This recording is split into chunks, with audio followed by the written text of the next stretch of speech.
दोनों गए। बिस्मिल्लाहिर्रहमानिर्रहीम। अल्लाहुम्मा सल्लि अला मुहम्मदिन व अला आलि मुहम्मद कमा सल्लैता अला इब्राहीम व अला आलि इब्राहीम इन्नका हमीदुम मजीद। अल्लाहुम्मा बारिक अला मुहम्मदिन व अला आलि मुहम्मद कमा बारिकता अला इब्राहीम व अला आलि इब्राहीम इन्नका हमीदुम मजीद। रब्बि यस्सिर व ला तुअस्सिर व तम्मम बिल खैर रब्बिरहमहुमा कमा रब्बयानी सगीरा। तमाम सुनने वालों को और देखने वालों को मेरी तरफ से अस्सलाम वालेकुम। जी बेटा, आप इंट्रैक्शन करना चाह रही थी, आपका नाम क्या है?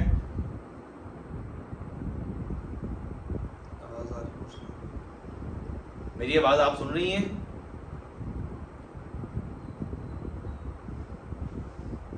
आवाज़ आ रही है?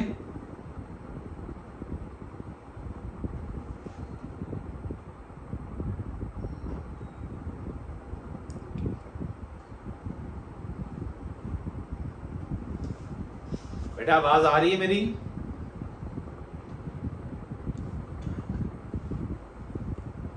अब चेक करें ना उधर से।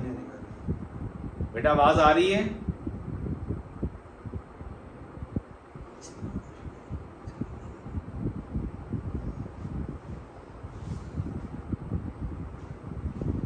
दोबारा डिस्काउंट करो, दोबारा शुरू करें।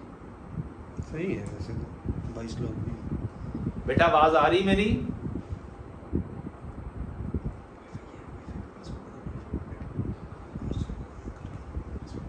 बेटा आवाज़ आ रही है? नहीं आ रही मेरा।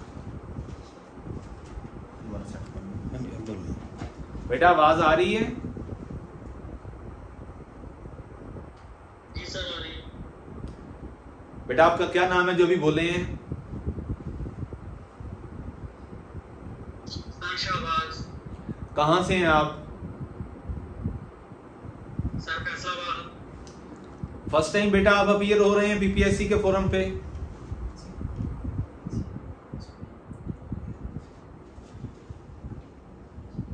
नहीं सर, मैंने पेपर दिए हैं 4-5, लेकिन तैयारी के बगैर दिए गए थे। कोई भी पेपर तैयारी करके नहीं दिया था। मैं एमएससी कर रहा था, देन एमफिल कर रहा था।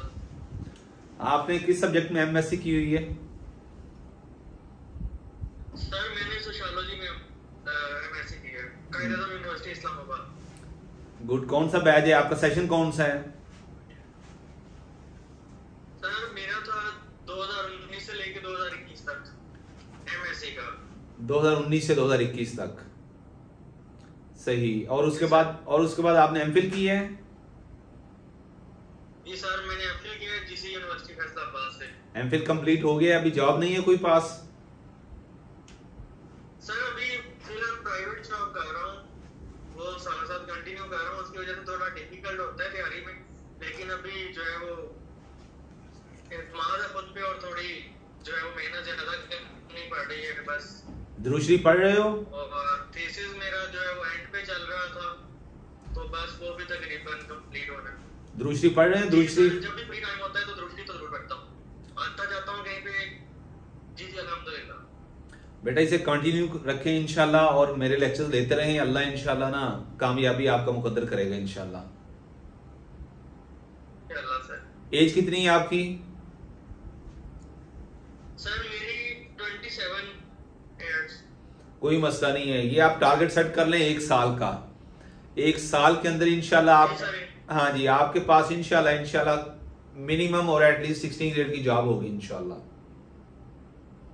सर हाँ जी। अच्छा, एक और फीमेल स्टूडेंट थी। बेटा आप बताएं, आप कहाँ से हैं? जी सर मैं रावलपिंडी। जी बेटा, आपकी क्वालिफिकेशन? सर मैं एमएस कर रही हूँ अभी, और मेरा लास्ट ईयर है थीसिस। और मुझे भी यही इशू था जो अभी कह रहे थे ना। जी जी। आपसे यही एक क्वेश्चन था कि किस तरह से तैयारी करनी चाहिए, क्योंकि दिन तो यूनिवर्सिटी में गुजर जाता है।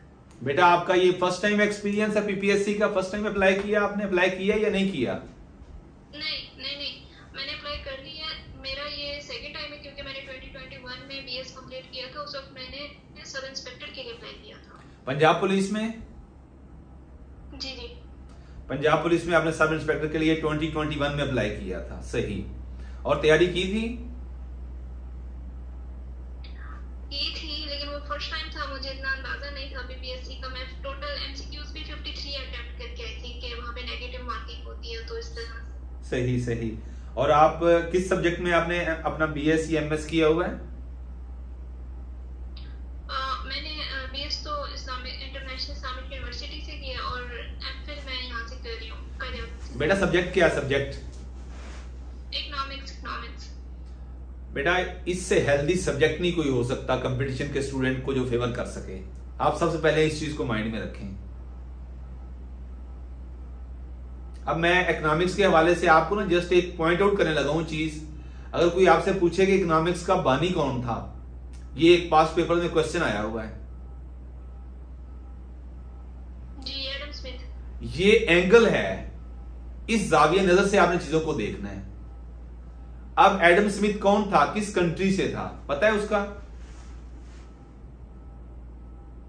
नहीं, ये नहीं पता। बस यही मैंने आपके अंदर ना चीज इनकलकेट करनी है इंशाल्लाह। जब ये चीज आपके अंदर इनकलकेट कर जाएगी कि मैंने किस जाविया नजर से चीजों को देखना है, पीपीएससी का पेपर सेटर किस तरह हिट करता है चीजों को, ये समझ आते आते भी 1 से 1.5 साल लग जाता है। 5 से 6 पेपर्स आपको बैठना पड़ता है उनके अंदर।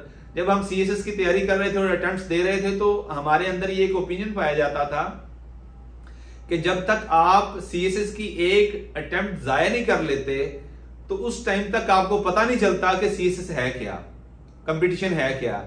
ऐसे ही ये पीपीएससी का फोरम जो है ये भी इंसान को, स्टूडेंट को इस तरह घुमाता है कि समझ नहीं आती एक लेमैन को कि मैंने किस तरह चीजों को लेके चलना है, क्योंकि जनरल नॉलेज का बड़ा वाइडर एरिया है। जिसको ये समझ आ गई ना कि पीपीएससी का पेपर सेटर किस एंगल से चीजों को देखता है, तो उसको मिनिमम मैं कहता हूं कि 4 मंथ्स और मैक्सिमम 6 मंथ्स का मैं टाइम देता हूं। अगर इस दौरान उसको कोई अच्छा गाइड मिल जाता है, उसका इंस्पायरेशन लेवल जो है ना वो डाउन नहीं होता, उसका वाई वीक नहीं होता और वो दुरूद शरीफ को अपना पार्ट एंड पार्सल बना लेता है, तो मैं समझता हूं कि उसको फिर कामयाबी से कोई दूर रख नहीं सकता। यही बेटा आपके लिए मैसेज है कि आप तैयारी के साथ अपीयर हूं, फुल अपने आप को इक्विप करें पीपीएससी की जो रिक्वायरमेंट है उसके लिहाज से। लाइक मैंने क्यों कॉन्टिनेंट्स पहले शुरू किए हैं, ये हमारा सेशन शुरू हुआ था, आपने कल ज्वाइन किया है, लेकिन देर आयत दुरुस्त आयत कोई मसला नहीं है। आप ये समझने की कोशिश करें कि मैंने कॉन्टिनेंट सबसे पहले शुरू किए, इसकी वजह तस्मीया है एक इसको शुरू करने की। लाइक लैंड मैसेज है ना, ये दुनिया के अंदर जो लैंड मैसेज, अभी वाटर बॉडीज की बात नहीं कर रहा, लैंड मैसेज, कौन सा कंट्री, कौन सा कॉन्टिनेंट, कौन से कॉन्टिनेंट के अंदर कौन सा कंट्री है, कौन सा कंट्री किस कॉन्टिनेंट में है, ये है एक एंगल। फिर उस कंट्री को हमने देखना है कि इस कंट्री का कैपिटल क्या है, इसकी फिजिकल फीचर्स क्या है, इसके सराउंडिंग्स में क्या है, ये कहां सिचुएट करता है, कहां वाकया है, ये इसके सराउंडिंग्स में कौन से कंट्रीज हैं, कौन से लैंड मैसेज से मुराद मेरी कौन से कंट्रीज हैं।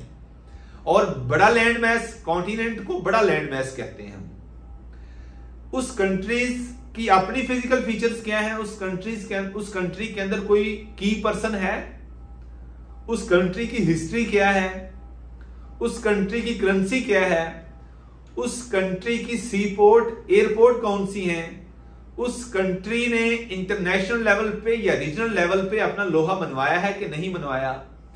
ये है जाविया नजर। जब हमने कॉन्टिनेंट्स को छेड़ा तो उसकी वजह यही थी कि हम इस तरह चीजों को लेके चलें, समअप करते जाएं और रिकैप करते जाएं चीजों को एक जनरल व्यू में। देखिए ना, हमारे पास बाज़ का टाइम भी थोड़ा होता है, लेकिन अभी ये जो लोग कह रहे हैं कि इस महीने या अगले महीने में पेपर शुरू हो जाएगा एक्साइज इंस्पेक्टर का, तो मेरी अंडरस्टैंडिंग के मुताबिक ऐसा नहीं होगा, क्योंकि साल 1.5 साल से जो पेपर सारे एग्जाम जो रुके हुए थे, अभी उनकी जो सीनियर उनकी है हिरार्की, वो अभी उसने अपना काम शुरू किया है, तो अभी उनको टाइम लगेगा इस तक पहुंचते हुए ना। तो हमने चीजों को इस तरह लेके चलना है कि पीपीएससी की रिक्वायरमेंट क्या है, पहले इस चीज को समझ लें। वो आपको तभी समझ आएगी जब आप उसके पास पेपर्स देखेंगे। मैं नजीर खान से कहूंगा कि वो बुक भी आपके साथ ग्रुप में शेयर कर दें जहां से ये तैयारी कर रहा है। ये मेरा स्टूडेंट 9th 10th, जब मैं स्कूल टीचर था, मैं बेसिकली प्राइमरी स्कूल टीचर था, अल्लाह ने मेरे ऊपर फजल किया, मैंने दुरूद शरीफ को अपना बोरिया बिस्तर बनाया। अल्लाह के फजल से, वालिदैन की दुआओं से, हल्की फुल्की मेहनत से दुरूद शरीफ को लाज़िम मलजूम करते हुए मैंने इन चीजों को ही साथ लेके चला, तो अल्लाह ने मुझे मैं आज आपके सामने एज DSP काम कर रहा हूं। ये अल्लाह का फजल है, इसके अलावा कुछ नहीं है। ये दुरूद शरीफ का समर है, इसके अलावा कुछ नहीं है। तो ये मेरा स्टूडेंट है, मैं आपको इसकी स्टोरी भी एक पॉडकास्ट में शेयर करूंगा आपके साथ। ये 9th 10th क्लास में था जब मैं इनको पढ़ाता था, तो तब से मैंने इनको बता दिया था कि PPSC क्या है, ये CSS क्या है, कंपटीशन क्या है, आपने अपने आप को मरते दम तक किस तरह जिंदा रखना है। ये बड़ी स्टेटमेंट मैं दे रहा हूं कि इंसान को मरते दम तक जीना चाहिए। बहुत से लोग आपने देखे होंगे जी रहे हैं, लेकिन वो ढांचों की शक्ल में है, रूह उनके अंदर नहीं होती, उनको रिस्पेक्ट और रिगार्ड और अपनी डिग्निटी का एहसास नहीं होता। अगर आपको मुआशरे के अंदर रहते हुए अपनी रिस्पेक्ट, अपने रिगार्ड, अपनी डिग्निटी का एहसास नहीं है ना, तो समझ लें कि आपके अंदर से रूह निकल चुकी है।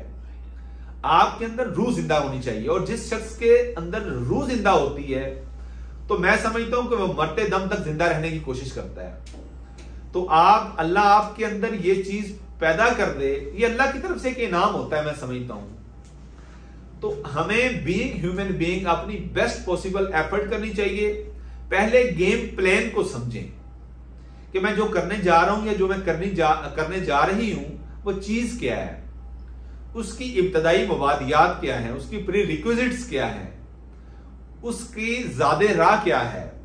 जब आपको ये चीजें समझ आ जाए ना, तो फिर आप पैनिक नहीं होते। मैंने अपने एक लेक्चर में कोटेशन शेयर की थी कि जब आप गेम को समझ लेते हैं तो फिर आप पैनिक नहीं होते, फिर आपका जो एंथुसियाज्म है, आपका जो इंस्पिरेशन लेवल है, वो वीक नहीं होता। ये जो बात मैंने 2-4 मिनट आपके लिए हैं, मैंने यही पॉइंट एस्टेब्लिश करने की कोशिश की है कि पहले PPSC को समझें कि PPSC का पेपर सेटर हमसे क्या एक्सपेक्ट करता है, वो किस एंगल से चीजों को हिट करता है।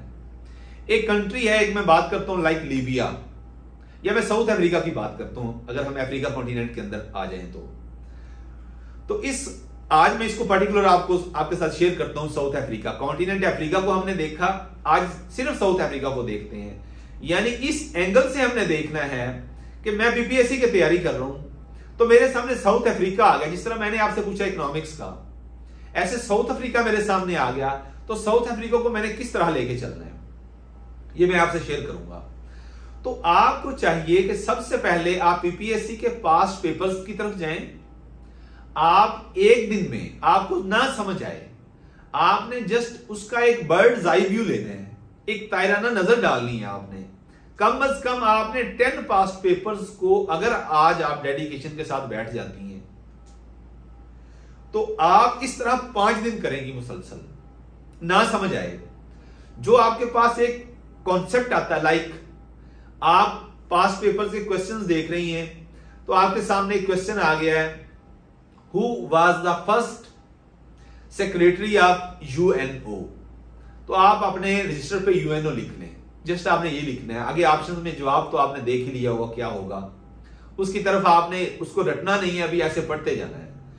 MCQs का एक प्लस पॉइंट ये होता है कि आपके सामने 4 ऑप्शन होती हैं, आपने एक दफा भी गो थ्रू किया है ना चीजों को, तो आपके पास 50 to 60% आपके पास मार्जिन आ जाता है कि आप क्लिक कर लें। थोड़ा सा ब्रेनस्टॉर्मिंग करके आप कोशिश करते हैं कि चीज को मैं इसको अपना रिकॉल करने की कोशिश करूं। तो आपको चाहिए कि एट लीस्ट आपने 10 पास्ट पेपर्स 5 दिन आपने कंसेक्टिव रेगुलरली आपने 5 पेपर्स 10 पेपर्स 5 दिन के डेली आपने 5 दिन हर रोज 10 पेपर्स आपने गो थ्रू होना है। और जिस तरह ये आ रहा है, कोई शंघाई कोऑपरेशन ऑर्गेनाइजेशन आ जाती है, SCO, सार्क आ जाती है, आपने वो साइड पे लिख लेना है। और अगर आपको फुर्सत मिले यूनिवर्सिटी में बैठ के, हर एक के पास एंड्रॉइड सेट है, वहां बैठ के आपने गूगल करना है ये SCO क्या है, और उस रजिस्टर पे जो मैंने कल भी आपके साथ पिक्चर शेयर की थी, जो नजीर खान ने बनाया हुआ है, आपने उस रजिस्टर के उस पर्टिकुलर पेज पे जहां पे आपने लिखा था SCO या UNO, आपने उसका कच्चा छटा खोलना है। कब बनी, उस टाइम क्या हालात थे पॉलिटिकली, इकोनॉमिकली, सोशली, उस रीजन के, उस मुल्क के, जहां के मेंबर्स बैठे आपस में मिलके, जिनको हम फाउंडिंग मेंबर्स कहते हैं किसी भी ऑर्गेनाइजेशन के, वो क्यों मिल बैठे, उनके माइंड में बैक ऑफ द माइंड क्या आइडिया था जिसकी वजह से वो मिल बैठे। ये सारी चीजें, साल कौन सा था, किस शहर में बैठे, कौन कौन से मेंबर्स थे, किस किस कंट्री से बिलोंग करते थे, साल कौन सा था, उसके बाद माटो क्या था उनका। इस वजह से इस साल इस शहर में इतने लोग इस कंट्री से बैठे, उन्होंने ये आइडिया दिया। ये बेसिक चीजें हैं। अगर आपने इस तरह चीजों को ले लिया और आपने इस सारे प्रोजेक्ट को 6 महीने दे दिए, वो मेरे मामू हैं, वो कहा करते थे कि बेटा 6 महीने रोजे रख लें, सारी जिंदगी आप ईद करेंगे। जब तक आप अपने आप को रिस्पेक्ट, रिगार्ड और अपनी डिग्निटी का ख्याल नहीं रखेंगे, कोई दूसरा शख्स मुआशरे का आपको रिस्पेक्ट नहीं देगा, रिगार्ड नहीं देगा, इसलिए कि आपने अपनी डिग्निटी का ख्याल नहीं रखा। अपने आप को मरते दम तक जिंदा रखने की कोशिश करिएगा। तो यही ज़ादे राह है, यही मेरा मैसेज है, ये मेरा ये काम करने का मकसद भी ये है, जो आपके साथ मेरा इंटरेक्शन हो रहा है। और मैंने अपना YouTube चैनल बनाया हुआ अब्दुर्रऊफ जावेद के नाम से, वो सिर्फ इसलिए है कि ये जो बातें हैं ये सिर्फ आप लोगों के लिए नहीं है, ये हर उस शख्स के लिए इंपॉर्टेंट मेरी ये बातें हो सकती हैं जो इज्जत को, रिस्पेक्ट को, रिगार्ड को, इज्जत नफ्स को अपनी तरजीहात की लिस्ट में टॉप पे रखता है। मैं समझता हूं कि मेरी बातें उस शख्स के लिए ही इंपॉर्टेंट हैं, और उसके लिए कोई एक खास महल्ले, गली, शहर की कैद नहीं है। दुनिया के किसी भी खित्ते में बैठा ये शख्स, उसके लिए ये बातें मुफीद हो सकती हैं अगर उस शख्स ने अपनी जिंदगी में अपनी रिस्पेक्ट को, इज्जत को अपनी तरजीहात में टॉप पे रखा हो। तो बेटा अपने आप का सौदा मत करिए, अपने आप को अपनी कीमत से कम मत बेचिए, अपना कभी भी मोल ना लगने दें, और अपनी रिस्पेक्ट सबसे पहले खुद करना सीखें। वो यही है कि 6 महीने रोजे रख लें, जमाना आपको सलाम करेगा, दुनिया आपकी होगी इंशाल्लाह। तो ये है मेरा पॉइंट जो मैंने एस्टेब्लिश करने की कोशिश की है आपके सामने, कि पीपीएससी का पेपर सेटर, उसका जाविया नजर, उसके अलावा अपनी कैलकुलेशन, अपनी खुद एहतसाबी, और तीसरा साथ दुरूद शरीफ को इसके साथ मल्टीप्लाई कर दें दोनों चीजों के साथ। इंशाल्लाह कामयाबी आपका मुकद्दर ठहरेगी। मेरा ख्याल है कि जो आप दोनों ने बात की कि हमारा फर्स्ट टाइम एक्सपीरियंस है, पहले हम बगैर तैयारी के गए हैं, और आपने जिस तरह कहा कि मैंने 2021 में एसआई का पेपर दिया था, तो टाइम नहीं मिलता, यूनिवर्सिटी में सारा दिन गुजर जाता है। मैं इस सारे प्रोसेस से गुजरा हूं, ये कोई चैलेंजेस नहीं है। खुदा की तकसीम सबके लिए बराबर है, सबके पास 24 घंटे हैं, और आप कामयाब तभी होंगे जब आप 24 घंटों में से 25 घंटे काम करेंगे। अपने आप को अपने ऊपर कुर्बान कर दें, अपने आप से इश्क कर लें, और जब अपने आप से या किसी भी चीज से इंसान को इश्क हो जाता है ना, तो फिर कोई चीज ऐसी रहती नहीं है जो उसे मिल ना सके। बहुत सारी नेक ख्वाहिशात आप सबके लिए हैं। आप इन चीजों को अपना बोरिया बिस्तर बनाएं। बारहा कहता हूं कि दुरूद शरीफ को अपने ऊपर लाज़िम मलज़ूम कर लें, नेक नीयती के साथ, इखलास के साथ। महबूब हर एक को अपना बड़ा प्यारा होता है। तो अल्लाह के महबूब तो वो हस्ती हैं जो वजह तहलीके कायनात हैं, जिनकी वजह से मालिक अज़ल ने ये दुनिया की हर चीज पैदा कर दी है, फूलों में खुशबू भर दी है, हर चीज में रंग भर दी है, ऐसी दुनिया बना दी कि इनमें जो भी दुरूद शरीफ पड़ेगा, यानी ये ऐसा अमल है, मैं इसे समझता हूं कि अल्लाह खुद भी कर रहा है, अल्लाह के फरिश्ते भी कर रहे हैं, तो हम क्यों ना करें, हम उस लड़ी में क्यों ना शामिल हो जाएं। ये मेरा मैसेज है। अल्लाह से दुआ है कि अल्लाह इसमें इखलास पैदा करे और खालिस अल्लाह की रजा के हुसूल के लिए हो। आप करें तो इंशाल्लाह कामयाबी आपका मुकद्दर ठहरेगी। जी बेटा, आप फर्दर क्वेश्चन करें आप।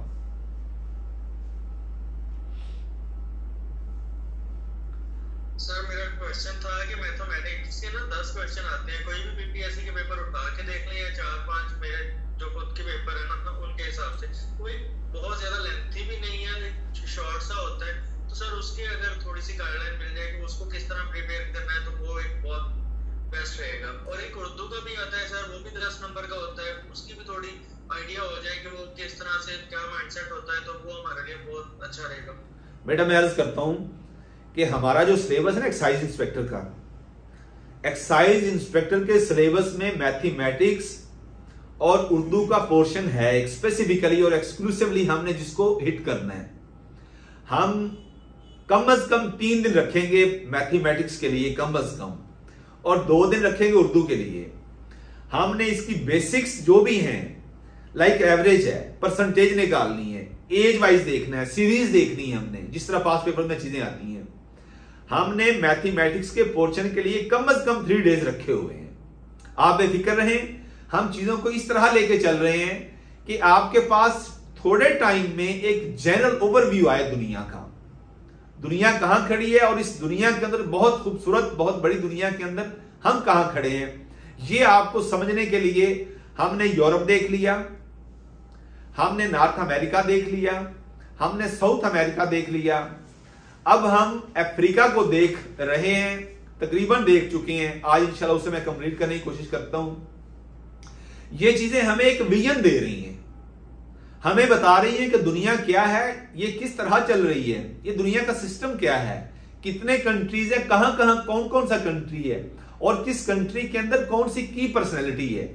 ये विजन आ जाएगा जब आपके पास, तो आप अपने आप को एनरिच्ड फील करेंगे, हेल्दी फील करेंगे। हाँ, मैं अब कंपटीशन का स्टूडेंट हूं, कोई भी पीपीएससी के फोरम पे अगर जॉब आएगी तो यही मसाला होगा, यही सिलेबस है। आप देखें, एक्साइज इंस्पेक्टर की सीट्स आ गई, उसके लिए यही जीके है, उसके लिए यही करंट अफेयर है, यही मैथमेटिक्स है, यही इस्लामियात है, उसके लिए यही पाक स्टडी है, उसके लिए यही बेसिक साइंसेज है, उसके लिए यही ज्योग्राफी है जो हम कर रहे हैं। और साथ ही रिसेंटली कॉर्पोरल की सीट्स आई हैं 11 स्केल में पब्लिक सर्विस कमीशन के थ्रू, उसकी सैलरी 75,000 से शुरू होती है। तो उसका जो 80% सिलेबस है, except anti terrorism laws, NACTA, FATF, बाकी 80% वही सिलेबस है जो 16 स्केल का है। जिस शख्स को यह समझ आ गई ना कि सेम मसाले के साथ आप मुख्तलिफ महाजों के ऊपर लड़ेंगे, सेम असला के साथ, सेम हथियारों के साथ मुख्तलिफ महाजों पे लड़ेंगे, जिसको ये समझ आ गई तो उसके लिए ये सफर बहुत आसान हो जाएगा। ये मैथमेटिक्स, परेशान ना हो आप, हम स्पेसिफिकली इसको देखेंगे। पीपीएससी के जो पेपर्स पास्ट के अंदर जिस तरह के क्वेश्चन आए हैं मैथमेटिक्स के, वो एक्सक्लूसिवली आपके साथ शेयर किए जाएंगे, पूरे ट्रेंड्स सारे आपको बताए जाएंगे इस हवाले से। ऐसे ही उर्दू का होगा, ऐसे ही मैंने मुख्तलिफ बुक स्टडी करके जो मैं अपनी तैयारी करता रहा हूं, जो मैंने इस्लामियात के ऑब्जेक्टिव सारी तैयार की है, वो इंशाल्लाह 4 से 5 दिनों के अंदर आप सबके साथ शेयर कर ली जाएगी। यही चीजें हैं। सबसे पहले हम इसको लेके चल रहे हैं। कल हमारा इंशाल्लाह ऑस्ट्रेलिया हो जाएगा और एंटार्कटिका हो जाएगा, और बाकी उसके बाद एशिया रह जाएगा। एशिया को हमने अच्छी तरह करना है क्योंकि एशिया हमारा रीजन है, एशिया के अंदर हम बैठे हैं, हमारे सराउंडिंग्स में क्या है, लैंड मैसेज के कौन कौन से कंट्रीज हैं, कौन कौन से आइलैंड्स हैं, कौन कौन से माउंटेन रेंजेस हैं, उसके अलावा गवर्नमेंट्स किस तरह की हैं, जहां से हमने सिस्टम हमें मिला है वर्षे में, वो कौन से कंट्रीज हैं, उनकी हमारे ऊपर किस तरह की छाप पड़ चुकी है, हमारे रीजन में क्या चैलेंजेस हैं, इन सारी चीजों को हम इन डिटेल देखेंगे जब एशिया पे आ जाएंगे हम। तो एशिया पे हमारे कम से कम 5 से 7 दिन लगेंगे, तो तब तक इंशाल्लाह आपको समझ भी आ जाएगी। इस तरह हम लेके चलेंगे। जी बेटा, फर्दर क्वेश्चन करें। सर मेरा क्वेश्चन। जी बेटा बोलें। सर मैं जो कि मैंने कल ज्वाइन किया है, तो कल आप वो पीपीएससी के पास्ट पेपर्स की बात कर रहे थे जो कि आपने अभी भी की है। तो मेरा ये क्वेश्चन है कि आप के लेक्चर्स के अलावा आपने स्टूडेंट्स को क्या टारगेट्स दे रखे, क्योंकि आपकी एक वीडियो में मैंने सुना था कि आपने न्यूज़पेपर के बारे में भी बात की थी कि न्यूज़पेपर का फ्रंट पेज पढ़ें या वो स्पोर्ट्स और एडिटोरियल्स। तो मेरा क्वेश्चन आपसे यही है कि आपके लेक्चर्स के अलावा आपने भी पास्ट पेपर्स की बात की, वो ठीक है, और आप अपने स्टूडेंट्स को क्या कहेंगे या सजेस्ट करेंगे कि हम क्या क्या करें? बेटा मैंने आपका क्वेश्चन जो मैं समझा हूं ना, आप यही पूछना चाह रही हैं कि हमें किन किन एरियाज को देखना पड़ेगा आपके लेक्चर के अलावा, यही आप पूछना चाह रही हैं? जी, यानी कि आपने न्यूज़पेपर का बताया। जी जी जी, मैं अर्ज करता हूं क्या क्या करना चाहिए। जी बेटा देखें, कंपटीशन के स्टूडेंट के लिए पर्टिकुलरली, और हर वो शख्स जो क्लेम करता है कि मैं पढ़ा लिखा शख्स हूं, मैं रिपीट कर रहा हूं at the cost of repetition, competition के स्टूडेंट के लिए पर्टिकुलरली, बिलखसूस और बिलअमूम हर उस शख्स के लिए जो क्लेम करता है, दावा करता है कि मैं पढ़ा लिखा शख्स हूं, न्यूज़पेपर मस्ट है। जिस तरह ऑक्सीजन मस्ट है, सांस लेना मस्ट है, ऐसे ही न्यूज़पेपर मस्ट है। अगर आपने आज का न्यूज़पेपर नहीं पढ़ा तो समझ लीजिए कि आप प्रॉपर लाइंस पे नहीं हैं, आप अपने आप को धोखा दे रहे हैं, या शायद आपको भी पता नहीं है और आज आपको पता चल गया है, तो कल सुबह उठते हुए अगर आपने अपना रजिस्टर साइड पे रख के और पेंसिल मुख्तलिफ कलर्स मैंने कहे थे, जो मेरी अगर आप पहली वीडियो देखी उसमें आपको चीजें समझ आ जाएंगी। आपके पास 3 से 4 डिफरेंट कलर्स होने चाहिए, बॉल पेन्स होनी चाहिए आपके पास, बॉल पॉइंट्स होनी चाहिए, पॉइंटर्स होने चाहिए। आप न्यूज़पेपर निकाल लें, आप एंड्रॉइड मोबाइल आपके पास है, न्यूज़पेपर निकालें, आप 2-3 पाकिस्तान के न्यूज़पेपर देख लें। आप उन न्यूज़पेपर में से जो आपको ऑब्जेक्टिव टाइप चीज नजर आती है, लाइक इलेक्शन होता है 4 जुलाई को बरतानिया के अंदर, आप अपने रजिस्टर में नोट कर लें ये इलेक्शन किस किस पार्टी के दरमियान हो रहा है, कौन कौन सी पार्टी है, किस ओहदे के लिए हो रहा है, इसका तरीकाकार क्या है, आपको चीजें समझ आना शुरू हो जाएंगी। आपका न्यूज़पेपर आपको आंखें देता है, आपको जुबान देता है, आप उसी को अपना असलहा बना के, उसको आप स्टेपिंग स्टोन बना के आगे निकलते हैं आप। तो अपने न्यूज़पेपर को मत इग्नोर करिएगा, साथ मोटा रजिस्टर आपने रखना है। कल मैंने आपको दिखाया था, ये मुझे दिखाइएगा प्लीज।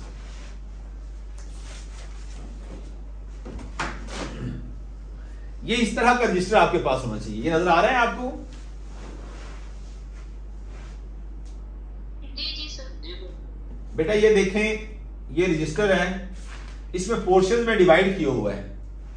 ये क्या लिखा हुआ, अगर आपको समझ आ रहा हो तो ये क्या लिखा हुआ है बेटा? अब आप देखें, ये इंग्लिश आ गया है।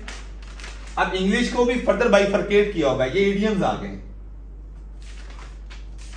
ये इडियम्स हैं, ये वो वर्ड्स हैं जो पास्ट पेपर्स के अंदर सिनोनिम्स और एंटोनिम्स के एतबार से पूछे गए हैं, वो निकाले हुए हैं अलग। ये इडियम्स हैं, आगे उर्दू में उसका कॉन्सेप्ट समझने के लिए कि उर्दू में है क्या, इस इडियम का पर्पस क्या है, इसका मतलब क्या है, अगर पेपर में आ जाए तो मैं कैसे उसको समझ सकता हूं, उसको मैं क्लिक कर सकता हूं। ये हो गया, इससे पीछे हैं आपको ये भी सारे वर्ड्स और उसके मीनिंग समझ आएंगे। ये पास्ट पेपर से निकाले गए वर्ड्स हैं। ऐसे आगे आ जाएं,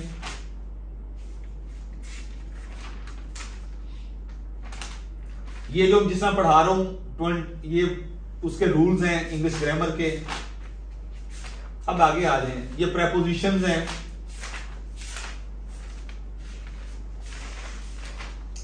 ये पाक हिस्ट्री का पोर्शन आ गया है।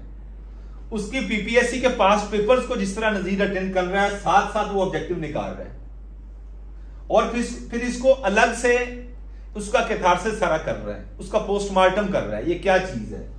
ये पाक हिस्ट्री के क्वेश्चन आ गए। अब ये देखिए, ये दिल्ली मुस्लिम प्रपोजल 1927 है। ये किसने दी, कब दी, क्या चीज थी, ये कितने मेंबर्स थे इसके। लाइक अगर मैं आपको ये बात करूं, ये जिन्ना ने दी थी, कायदे-ए-आज़म मोहम्मद अली जिन्ना ने। ये इसमें जो अमेंडमेंट प्रपोज की थी वो मोहम्मद अली जिन्ना ने की थी। उसके अलावा उसमें ये जो प्रपोज की गई थी 4 किस्म की अमेंडमेंट्स थी, वो आगे लिख ली। उसके अलावा उसका हमें कास्ट क्या पे करनी पड़ेगी वो लिख लिया। उसके बाद किसने इसको रिजेक्ट किया, Nehru rejected Muslim proposal and Simon commission, ये लिख लिया। अब आगे साइमन कमीशन की बात आई तो उसने आगे लिख दिया कि साइमन कमीशन में 7 मेंबर्स थे, ये ऑब्जेक्टिव आ गई। आगे नेहरू रिपोर्ट इस तरह चली, ये साइमन कमीशन रिपोर्ट आ गई, उसका पोस्टमार्टम किया हुआ है, और ये मुख्तलिफ कलर्स यूज किए हुए हैं, इसलिए कि जब पेपर से 1 या 2 दिन पहले मैं देखूंगा अपना लिखा हुआ, अपना वर्क किया हुआ, तो मुझे मजा आए देखते हुए, पढ़ते हुए। ये देखें, उस टाइम ये साइमन कमीशन जो रिपोर्ट थी उसको क्या कहते हैं, इंडियन स्टैट्यूटरी कमीशन भी कहते हैं।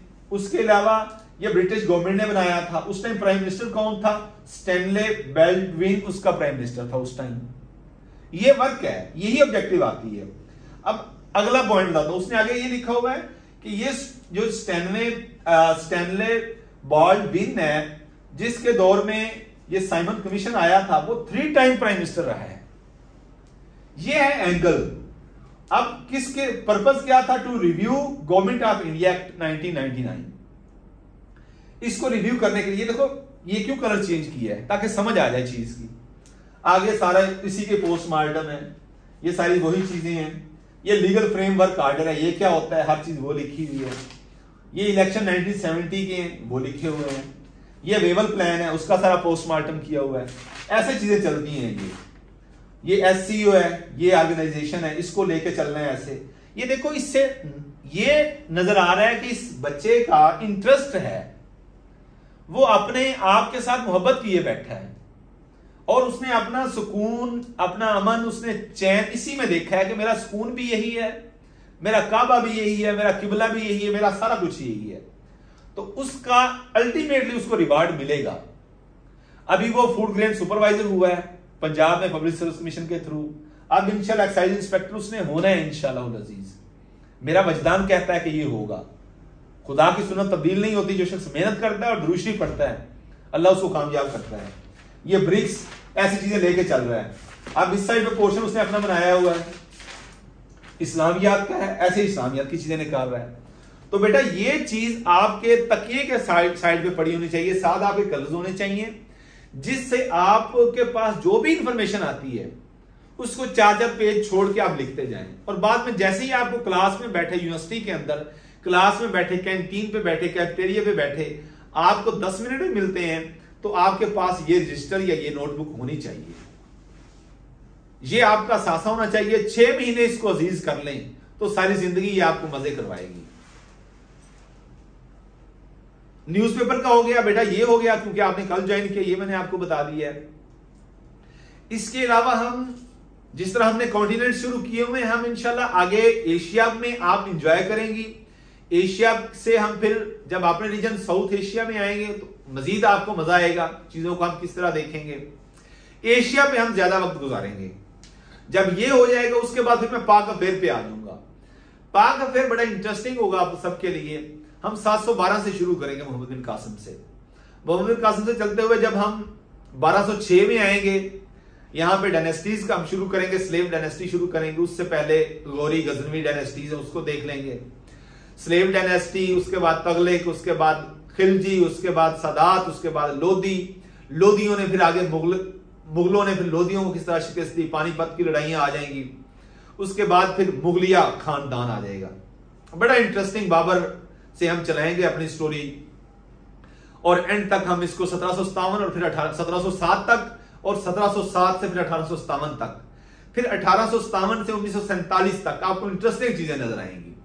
जिस तरह बीपीएससी का पेपर सेटर इन चीजों को हिट करता है, हम उसी एतबार से ये चीजों को लेके चलेंगे। सबसे पहले कॉन्टिनेंट्स को इसलिए शुरू किया कि दुनिया की आपको हल्की फुल्की समझ आ जाए।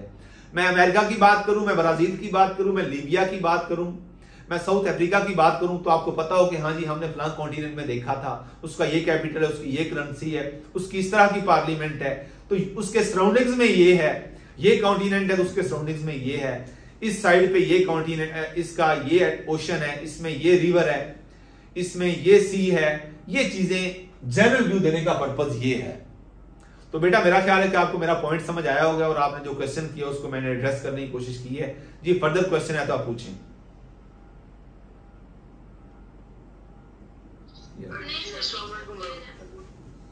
बेटा आपको समझ आ गई ये सारी गेम क्या है? जी सर क्लियर है, समझ आ गई। बेटा आपने सबसे पहले दुरूद शरीफ शुरू करना है, इंशाल्लाह आपको समझ आ जाएगी, आप एंजॉय करेंगी, आप मेहनत करें। और बड़ी बड़ी ऐसी हमारी स्टूडेंट्स हैं, हमारी क्लास फेलोज हैं जो बड़े हम्बल बैकग्राउंड से ताल्लुक रखती थी या रखते थे, उन्होंने दुरूद शरीफ को अपने ऊपर लाज़िम मलज़ूम किया। आज वो बड़े अच्छे अच्छे मनासिब पर फायज हैं, अच्छे अच्छे उहदों पर फायज हैं। मेरी एग्जाम्पल आपके सामने है। ये एक मोटिवेशन के तौर पर आपको कह रहा हूं, कोई आपसे मैंने तारीफी सनद या सर्टिफिकेट नहीं लेना। आपको जस्ट अपनी मिसाल देने का मकसद कि मैं अगर कर सकता हूं तो आप भी कर सकते हैं। ज्यादा राय ये है जो मैं आपसे शेयर कर रहा हूं। जी बेटा पूछिए, और क्या पूछना चाह रहे थे?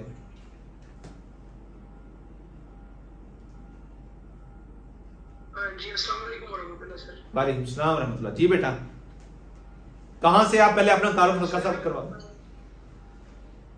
सर आप मेरी आवाज आ रही है सर? जी जी बिल्कुल आ रही है। आप कहां से हैं? पहले अपना तारुफ करवा दें। कहां से हैं आप और क्या कर रहे हैं? कितनी बार पीपीएससी के फोरम पे आप अपीयर हो चुके हैं? जी जी सर। सर मेरा नाम मोहम्मद सदाकत है। मैं सर कैरोड बक्का से बिलोंग करता हूँ। गुड। और मैंने sir recently master in computer science मैंने सर किया है। Good good. तो एसी का थोड़ा बहुत सर कॉम्पिटिटिव एग्जाम की तैयारी का मुझे शौक आजकल आया, तो इस वजह से सर सेशन लिया माशाल्लाह आपका। तो कब से आप मेरा लेक्चर वेरी फर्स्ट लेक्चर से ज्वाइन किया हुआ आपने?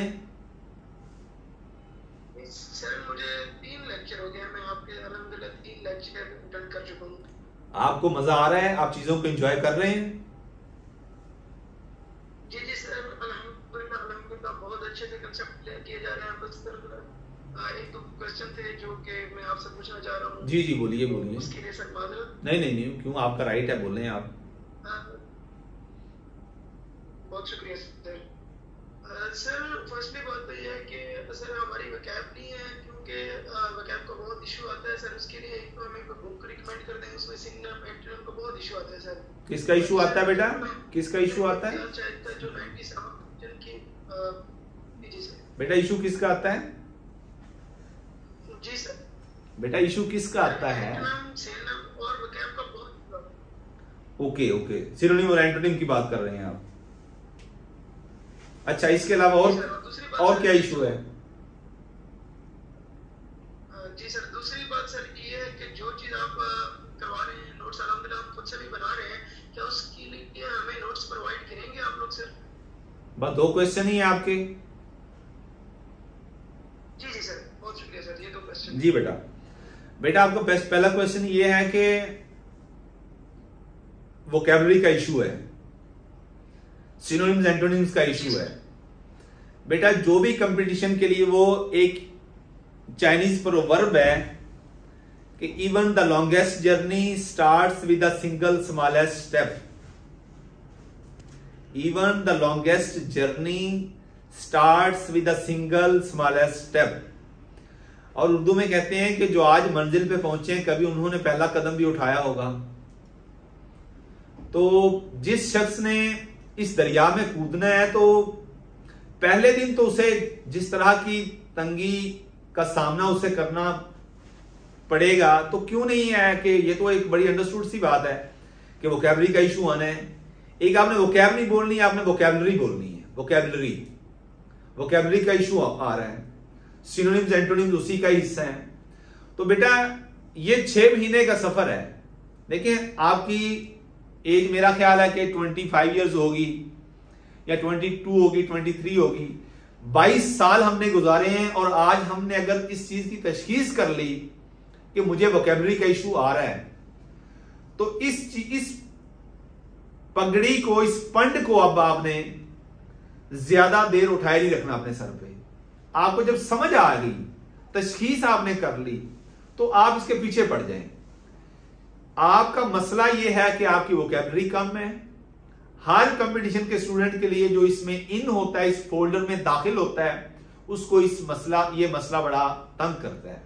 मुझे भी तंग किया, लेकिन एक स्टेज आई कि मैं बड़ा फेमिलियर हो गया इन वर्ड से जो पीपीएससी के पास्ट पेपर में से मैंने निकाले।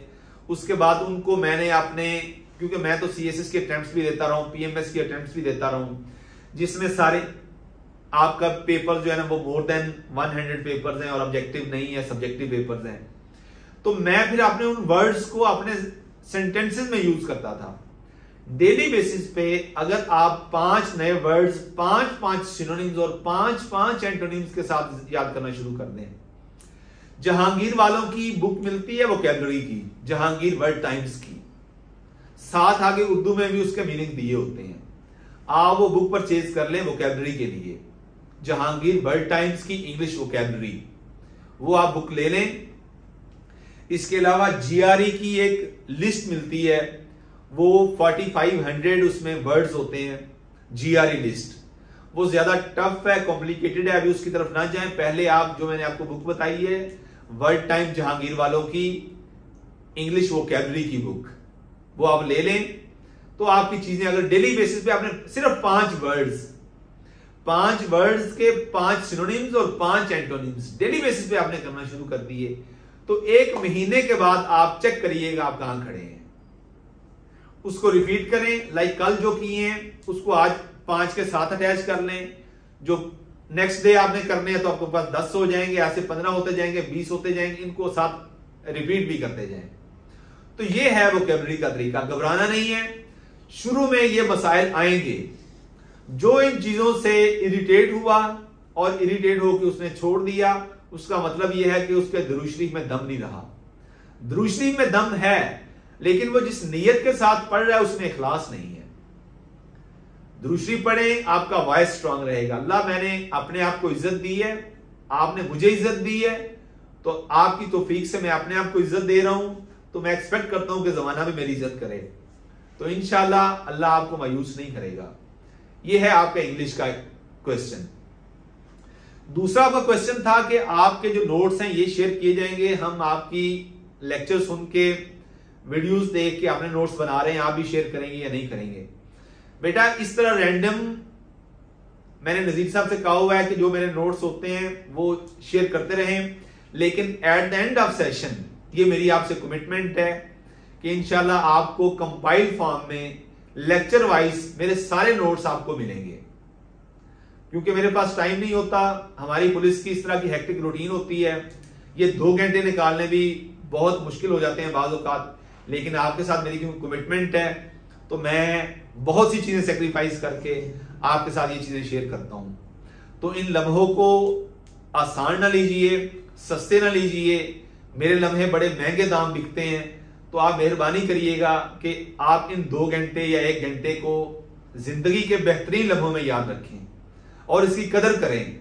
ये आपके भी जिंदगी के बेहतरीन लम्हे बन सकते हैं अगर आपने इनकी कदर की तो इंशाल्लाह सारे मेरे नोट्स जो हैं वो मैं कंपाइल करवा रहा हूं, वो कंपाइल कंपोजिट फॉर्म में इंशाल्लाह आपको लेक्चर वाइज मिलेंगे। ये मेरी आपसे कमिटमेंट है जी। आप इसके अलावा कोई क्वेश्चन हो तो बेटा करें।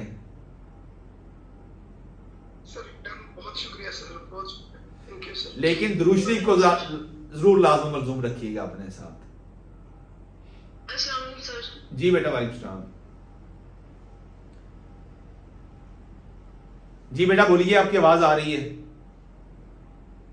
जी सर। सर मेरा नाम बुशरा है, मैं बहावलपुर से हूँ। मैंने BS किया हुआ फिजिक्स में और 2020 में मैंने किया था। उसके बाद मैंने प्राइवेट जॉब्स की, स्कूल टीचिंग की। अभी मैंने फर्स्ट टाइम अप्लाई किया है PPSC के लिए। उसके लिए फर्स्ट टाइम मैंने ये इसी तरह ऑनलाइन क्लास भी ले रही हूँ, वो भी मैंने कभी नहीं किया।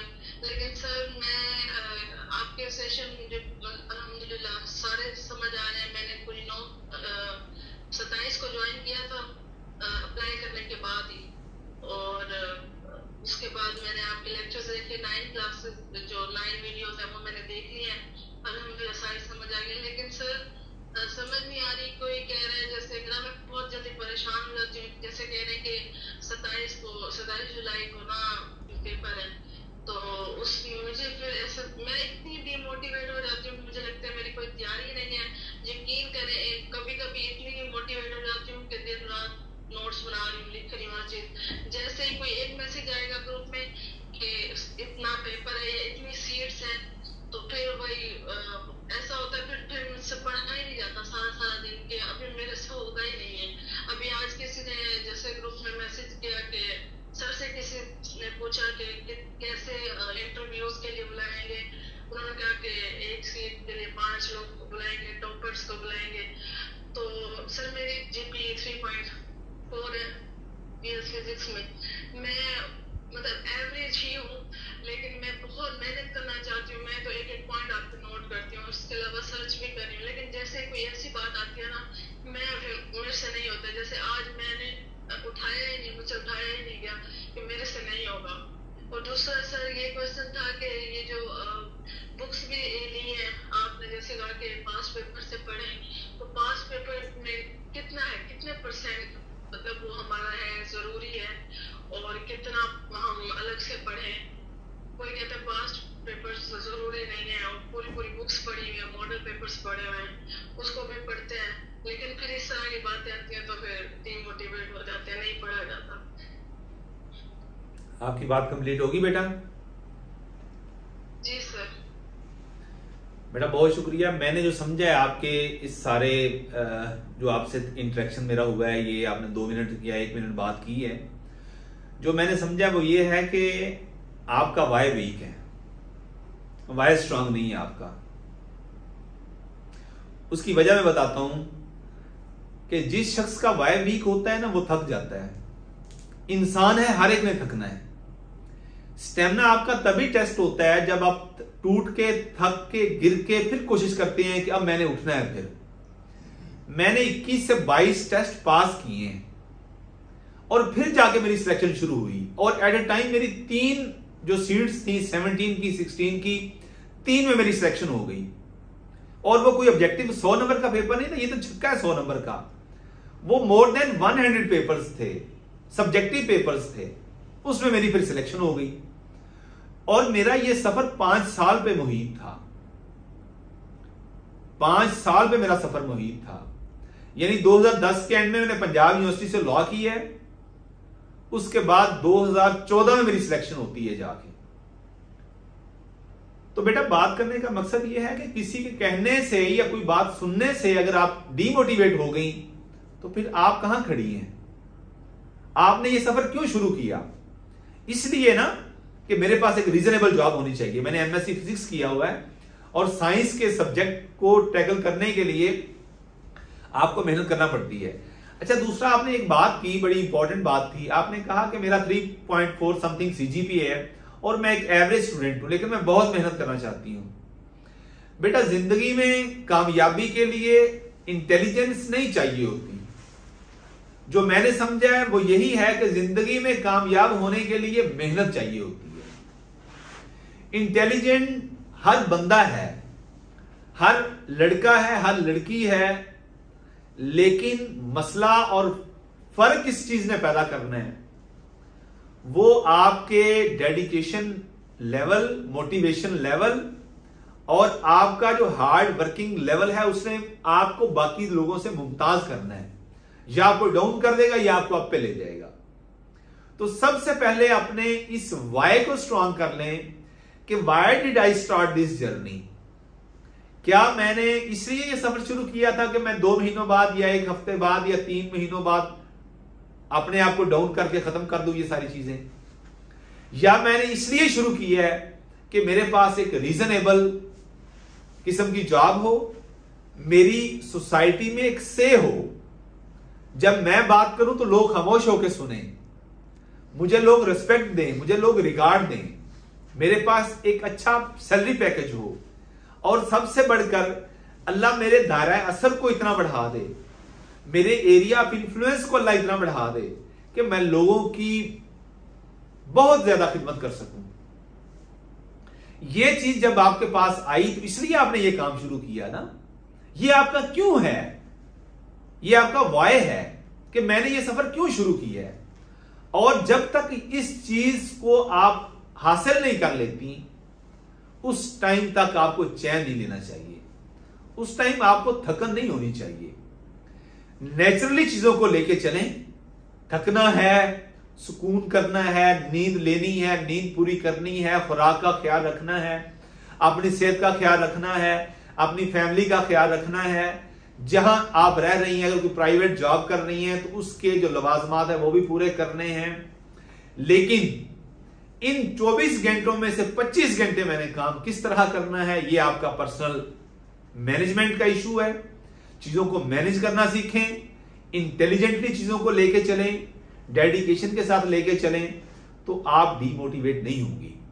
अब कोई मैसेज कर देता है कि हफ्ते बाद पेपर आ रहा है, तो बेटा अगर हफ्ते बाद पेपर आ गया और आप ये नहीं कर सकी, ये सीट नहीं ले सकी, तो क्या बाकी जो सीट्स आनी है उसके लिए ये तैयारी काम नहीं आएगी।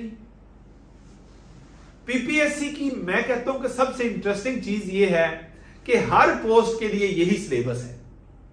जिसको ये समझ आ गई 6 महीने लगा ले, वो एक दफा कतई नजर इस चीज के कि कौन सी सीट के लिए मैं तैयारी कर रहा हूं या कर रही हूं, भूल जाए इस चीज को। सिर्फ ये चीजें जो हम कर रहे हैं पैशन के साथ इन डिटेल स्मार्ट वे में इन चीजों को कर लें आप, तो मैं नहीं समझता कि कोई भी सीट आएगी तो वो आपको नहीं मिलेगी। पीपीएससी ने जिंदा रहना है, आपने इंशाअल्लाह अज़ीज जिंदा रहना है। यही सिलेबस है पीपीएससी का। बाकी कोई 10% कोई 15% वेरी करता है कि कोई सीट आ गई तो उसमें पर्टिकुलरली सीट के लिहाज से, जिस तरह ये कॉर्पोरल में सीट्स आई हैं आप भी अप्लाई करिएगा, वहां पे भी कॉर्पोरल की सीट्स आई हैं, तो बाकी 80% वही सिलेबस है जो एक्साइज इंस्पेक्टर का है। 20% है जो लॉ से रिलेटेड है, वो 4 दिनों में हो जाना है। बाकी यही सारा सिलेबस है। 2 दिन बाद या 2 महीने बाद या 2 हफ्ते बाद पीपीएससी का पेपर अगर आ गया तो आपने उसमें बैठना है, और बैठना भी एक लर्निंग है। आपका वाय वीक नहीं होना चाहिए। दुरूद शरीफ आपके वाय को स्ट्रांग करेगा।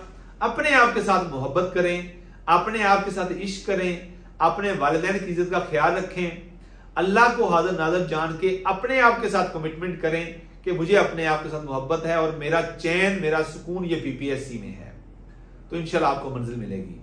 जी बेटा, मेरा पॉइंट समझ आ गया जो मैं एस्टेब्लिश करने की कोशिश की मैंने? जी sir, thank you so much. जी, और कोई क्वेश्चन? वालेकुम सलाम। जी बेटा, वो एक पेपर्स का भी पूछा था मैंने, पास्ट पेपर। जी बेटा, मैं आपको जी बिल्कुल आपने पूछा, मैं वो बता देता हूं। बेटा, पीपीएससी के पास्ट पेपर्स की जब मैं बात करता हूं तो उसके 2 से 3 पर्पस होते हैं। जब आप उन पेपर्स को गो थ्रू करती हैं या करते हैं तो आपको सबसे पहले पीपीएससी के पेपर सेटर का जाविया नजर समझ आता है कि वो आपसे किस तरह वो क्वेश्चन पूछ रहे हैं।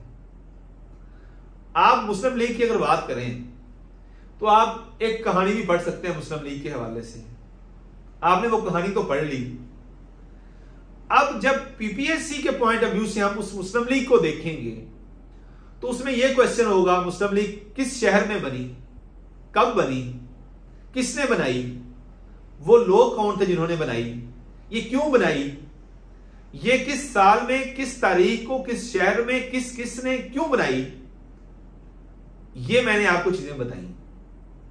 उस टाइम क्या कंडीशंस थी, हालात थे, आज क्या है। मुस्लिम लीग की बात कर रहा हूं। इनके कौन कौन से सेक्रेटरी रहे, इनके कौन कौन से प्रेसिडेंट्स रहे, इनके कौन कौन से की पर्सन रहे, इनका क्या कॉन्स्टिट्यूशन था, इनकी क्या क्या किस तरह लेजिस्लेशन हुई, कॉन्स्टिट्यूशन से पहले, इसको एस्टेब्लिश करने से पहले क्या कोई कॉन्फ्रेंसेस वगैरह हुई। तो ये है वो पॉइंट। जब मैं पास्ट पेपर्स की बात करता हूं तो पास्ट पेपर्स को स्टडी करके आप ये चीजें समझ जाते हैं कि पीपीएससी के पेपर सेटर का जाविया नजर क्या है, वो हमसे किस चीज का तकाजा कर रहा है, नंबर 1। नंबर 2, शॉर्ट टाइम में आप बहुत सारी ऐसी चीजें निकाल लेते हैं पीपीएससी के पेपर से जो अदरवाइज सब्जेक्टिव को पढ़ के आपको नहीं मिलती। लाइक आपने आज एक क्वेश्चन पढ़ा, नोबेल प्राइज पहली दफा जिस शख्स को मिला उस शख्स का यह नाम था, तो आपके माइंड में आ गया अच्छा नोबेल प्राइज भी कोई चीज होती है। अच्छा, नोबेल प्राइज तो पढ़ लिया, तो किस शख्स को मिला ये इंपॉर्टेंट है याद करना। हां, ये पूछा गया है, इसलिए मैं ये पढ़ूंगी या पढ़ूंगा। तो ये फायदा होता है पास्ट पेपर को स्टडी करने का, जो डेली बेसिस पे मैं कहता हूं कि 10 पेपर्स कम से कम गो थ्रू हो जाता है। मैं ये नहीं कहा कि रट लेता है उसको अपने एक्टिव मेमोरी का हिस्सा नहीं, जो गो थ्रू हो जाता है एक दफा और इंपॉर्टेंट चीजें नोट करता जाता है साथ। अगर वो 1 महीना ये काम कर ले तो 1 महीने के बाद वो 0 से 100 पे खड़ा होगा। लेकिन उसके लिए उसे कंसिस्टेंसी चाहिए, मुस्तकिल मिजाजी चाहिए, और मुस्तकिल मिजाजी और कंसिस्टेंसी तब आती है जब आपका वॉइस स्ट्रांग होगा, जब आप दुरूद शरीफ को लाज़िम मलज़ूम कर लेंगे। तो ये है फायदा बेटा पीपीएससी के पेपर्स का। समझ आ गई मेरा ख्याल है? जी सर, जी ठीक है, थैंक यू। जी बेटा, और कोई क्वेश्चन किसी का? वालेकुम सलाम।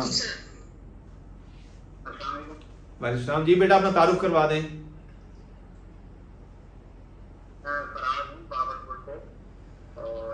फराज कहाँ से हैं? भावलपुर से। कहाँ से हैं आप बेटा? कहाँ से हैं भावलपुर में? कहाँ से हैं आप? भावलपुर से कहाँ से हैं? जी बेटा, अच्छा अच्छा अच्छा, क्या किया हुआ आपने?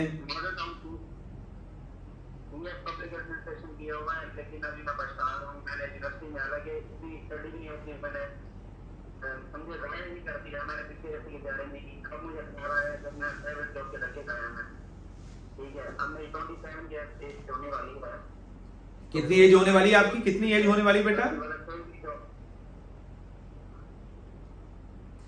बेटा कितनी एज होने वाली है आपकी? एज 27। जी आप कंप्लीट करें अपनी बात।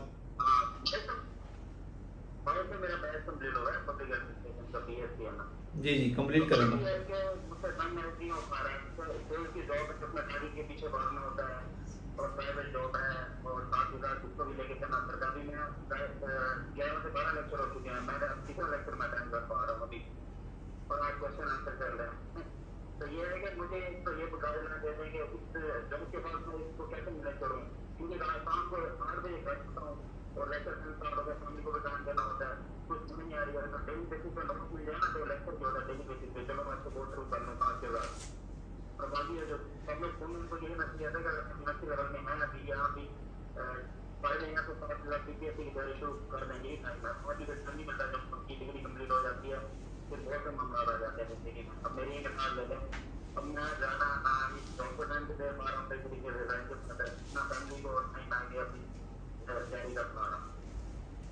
बात कंप्लीट होगी आपकी?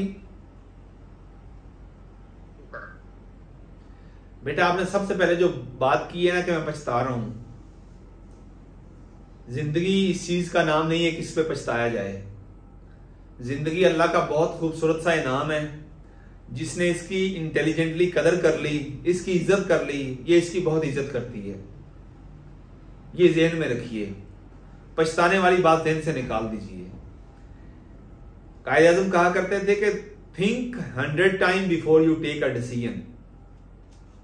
रिपीट कर रहा हूं, think 100 time before you take a decision, but when the decision is taken stand it by like one man.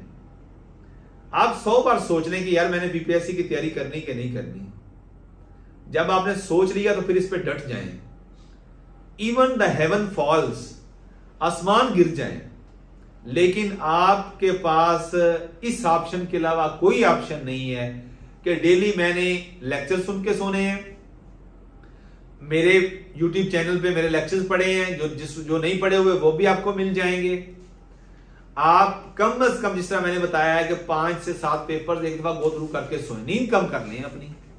27 साल गुजार लिए हैं ना, तो नींद कम कर लें। आप मेरे ऑफिस आ जाएं, आपको ये मैं ऑफर करता हूं, मैं मजीद आपको चीजें आसान कर दूंगा।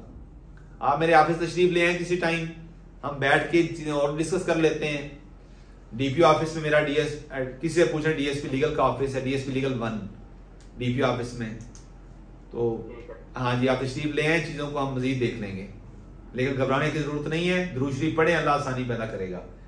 जी बेटा, मेरा ख्याल है कि 1.5 घंटा हो गया सेशन को, तो हम थोड़ी सी रेस्ट कर लें, उसके बाद फिर हम हल्का सा एक लेक्चर भी ले लेते हैं, ठीक है? सर मेरा एक क्वेश्चन था, अगर टाइम हो तो। जी बेटा बोले। सर मेरा नाम आलिया है, मैं जन्नत से हूँ और मैंने बीएस मैथ्स किया है एयर यूनिवर्सिटी से, और 24 में मैंने सीएसएस की अटेम्प्ट भी दी है। अभी मैं बाकी अपॉर्चुनिटीज भी अवेल करना चाह रही थी, तो मैंने एक्साइज में भी डिपार्टमेंट में भी अप्लाई किया और मिनिस्ट्री ऑफ फॉरेन अफेयर्स में भी। मैंने आपसे पहले भी क्वेश्चन किया था। एक्चुअली एक्साइज से रिलेटेड तो मेरी जितनी भी क्यूरीज थी वो अपनी पहले ही एड्रेस कर दी, और मुझे पूछना था कि मिनिस्ट्री ऑफ फॉरेन अफेयर्स के जो टेस्ट हैं वो पीपीएससी या एफपीएससी कंडक्ट नहीं करवा रहे, तो उनके कोई और डिपार्टमेंट कंडक्ट करवाएगा। उसका कुछ पैटर्न भी शायद डिफरेंट है और मे भी तैयारी वगैरह भी, तो मुझे उसके बारे में थोड़ी सी कंफ्यूजन थी। अगर आप उसके बारे में कुछ जाने तो प्लीज थोड़ा सा उसके बारे में बता दें। थैंक यू सो मच बेटा। बेटा मिनिस्ट्री ऑफ फॉरेन अफेयर्स एक इंडिपेंडेंट मिनिस्ट्री है, वो उसके एग्जाम अगर कंडक्ट करने हैं तो एफपीएससी करेगा, उसका पीपीएससी से कोई ताल्लुक नहीं है, सबसे पहले ये क्लियर करें। मिनिस्ट्री ऑफ करवाया था वो पीपीएससी और एफपीएससी दोनों नहीं करवा रहे, लास्ट ईयर पता नहीं, मतलब पिछली दफा भी उनका किसी और डिपार्टमेंट ने कंडक्ट करवाए थे। बेटा मैं जो बात कर रहा हूँ, जो मेरी अंडरस्टैंडिंग है उसके हवाले से मैं बात कर रहा हूँ, आप उसको वेरीफाई कर लीजिएगा, रीवेरीफाई भी कर लीजिएगा। जो इंडिपेंडेंट इंस्टीट्यूशन होते हैं, लाइक जिस तरह आपने मिनिस्ट्री ऑफ इंटीरियर की बात की, अब ये एक्साइज एंड टैक्सेशन डिपार्टमेंट भी है, ऐसे ही मिनिस्ट्री ऑफ इंटीरियर है। अब मिनिस्ट्री ऑफ इंटीरियर बाज़ वक़्त एनटीएस के थ्रू भी एग्जाम्स ले लेती है, बाज़ वक़्त एफपीएससी के थ्रू मिनिस्ट्री ऑफ इंटीरियर में सीट्स आई थी assistant director passport and immigration की। एक दफा मिनिस्ट्री ऑफ इंटीरियर ने पासपोर्ट ऑफिस की असिस्टेंट डायरेक्टर की सीट्स के लिए अनाउंस किया, तो वो एफपीएससी ने एग्जाम्स कंडक्ट करवाए थे। एक दफा असिस्टेंट डायरेक्टर की सीट्स आई थी मिनिस्ट्री ऑफ इंटीरियर में, वो एनटीएस के थ्रू मैंने खुद दिया था वो। तो ये वेरी करता है, इसका कोई इस चीज से ताल्लुक नहीं है। आपका कंसर्न क्या होना चाहिए, जो मैंने पहले बातें की, आपका यही कंसर्न होना चाहिए। छोड़ दें कि कौन एग्जाम्स कंडक्ट करता है, इस चीज को छोड़ दें। सिलेबस यही है, दुनिया यही है, ये बड़ी मुख्तसर से दुनिया है, इसको देखें आप, इस जाविया नजर से देखें जो हम आपसे डिस्कस कर रहे हैं। और अगर आपने इन चीजों को अपने ऊपर अप्लाई कर लिया तो कोई भी पीपीएससी क्या है, एफपीएससी क्या है, एनटीएस क्या है, ये सारे एग्जाम कंडक्टिंग बॉडीज हैं, एग्जाम्स कंडक्ट करती हैं। अब आगे मसाला जो है, जो मटेरियल है, वो यही सेम है, आप उस पर फोकस करें। आपने सीएसएस की अटेम्प्ट दी हुई है तो आपका बीएन भी एक माशाल्लाह अच्छा होगा, आप चीजों को बेहतर तरीके से वो परसीव कर सकती हैं। तो इसको अच्छे तरीके से लेके चलें। आपको जब एशिया पे जाएंगे आप इंजॉय करेंगे, उसके अलावा जब हम पाक स्टडी पे जाएंगे, पाक अफेयर पे जाएंगे, इंडो पाक हिस्ट्री पे जाएंगे, आपको और मजा आएगा। यही चीजें इनको तैयार करें, छोड़ देंगे ये एनटीएस ने लेना है या एफपीएससी ने लेना है या पीपीएससी ने लेना है। बात समझ आ गई?